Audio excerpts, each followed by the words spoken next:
Welcome to Lesson 2 of Learn to Read Music Without Playing an Instrument. Today we are learning about the pitch names A, B, C, D, E, F, G. But first, let's talk about what a pitch is. Pitch means how high or low a sound is. It has to do with hertz or how many times a sound wave cycles per second. It has to do with frequency. So, for example, we could say 440 hertz. If that's way too much detail for you, that's fine. Just know pitch has to do with sound frequency and means how high or low, as in think a woman's voice versus a man's voice, not how loud or soft. So, learning to identify which pitch is represented by the symbols on the page is the biggest part of learning to read music. It takes repetition over a long time to become fluent at reading pitches as easily as you read words. The more you practice, the easier it becomes. I am curious because I know there are some people for whom reading is quite challenging. I am curious if reading music is the same, easier, harder. If that's something you'd like to share your experience with, I would love to learn something about this.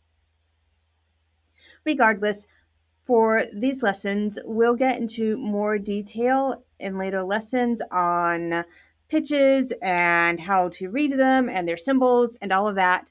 But for now, focus on learning the names of the pitches A, B, C, D, E, F, G. You might be wondering, what's the difference between a pitch and a note? The term note is commonly used to mean both named pitches and the symbol representing those pitches. So, note has these two meanings because pitch indicates a specific frequency. You can use either note or pitch when talking about how high or low a sound is, but in my experience, musicians, including myself, say note to cover it all, and context indicates what exactly they're talking about. You'll hear me using note a lot. To make this more brief, pitch is a specific frequency. Note is a designated pitch name, C3, A4, etc. Don't worry about what those names are, just know a pitch or a note is a designated pitch name. And the written symbol that indicates a pitch is also a note. Now, I did title this lesson Pitches just to make it clear that the lesson is about the names of the frequency, not the symbols that represent the sound. But going forward, I'll generally use note to cover it all. And if you are a musician, please don't send me hate mail over these definitions. Remember, this is an introductory course for the beginner. We're keeping things simple. Please save the drama for academic papers and internet forums. Thank you. Moving on, the pitches or the notes. There are 7 primary pitches. I'll call them primary pitches. I'll call them base pitches. When I say base, it's B-A-S-E as in foundational, not base, B-A-S-S as in low. So there are 7 primary pitches, notes, A, B, C, D, E, F, G. We'll talk more in future lessons about how all of this works together, how when there are clearly more than 7 high and low sounds, we only have 7 names. We'll talk about that, but for now, just learn A, B, C, D, E, F, G. Now, we can have sounds that are just a little bit higher than your bass or your primary notes. When it's a little bit higher, we call this a sharp sound. Sharp is indicated by this hashtag symbol, the pound sign, the number sign, whatever you call it. In music, we call it the sharp sign or the sharp symbol. So as we are looking here, A sharp, B sharp, C sharp, D sharp, E sharp, F sharp, G sharp. A sharp sounds just a little bit higher than A. This is where actually playing an instrument would make this make a lot more sense, but you can understand the concept without an instrument. Just like pitches or notes can be just a little bit higher than the primary notes, they can also be just a little bit lower. When they are lower, we call this flat. The flat sign looks a bit like a distorted lowercase b. A flat, B flat, C flat, D flat, E flat, F flat, G flat. So again, A flat sounds just a little bit lower than the primary note A. And as a reminder, higher and lower in this context does not refer to volume.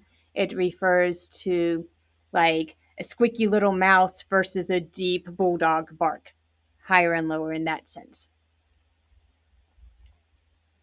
So altogether, you can see what it looks like here. We'll talk about how it all fits together in another video. The bonus material has a table that shows how these all line up with each other and some of their connections that you don't necessarily need to know, but is interesting and you would probably encounter in more advanced music theory.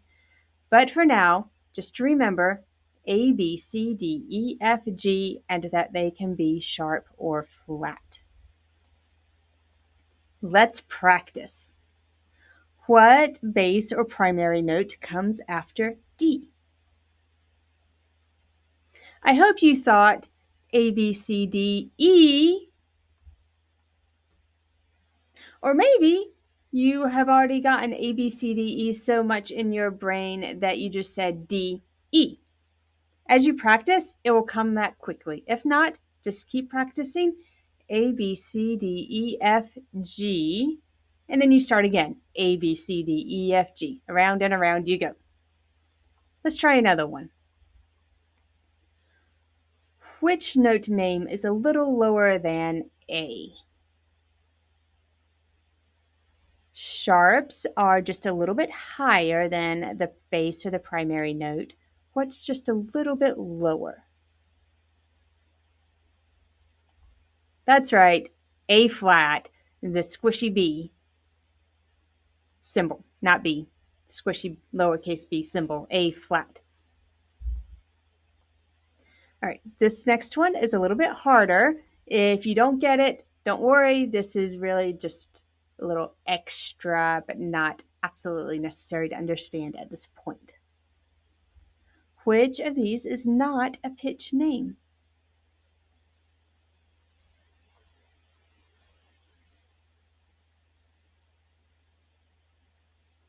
There are 3 of them.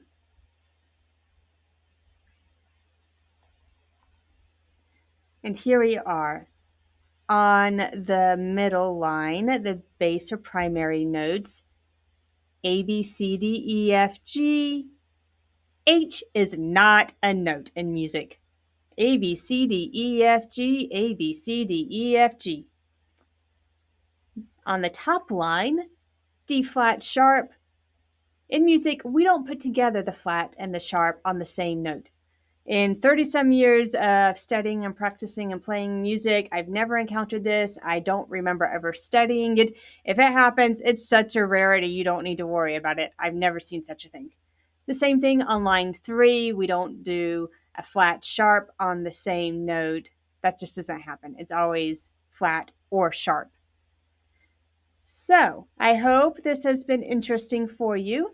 In the next video, we'll learn about music clefs. If you want more details about today's lesson, that's part of the bonus videos available in my shop, along with a worksheet that can be found at jhagencyllc.com/shop. Until next time, I am so happy you are learning to read music.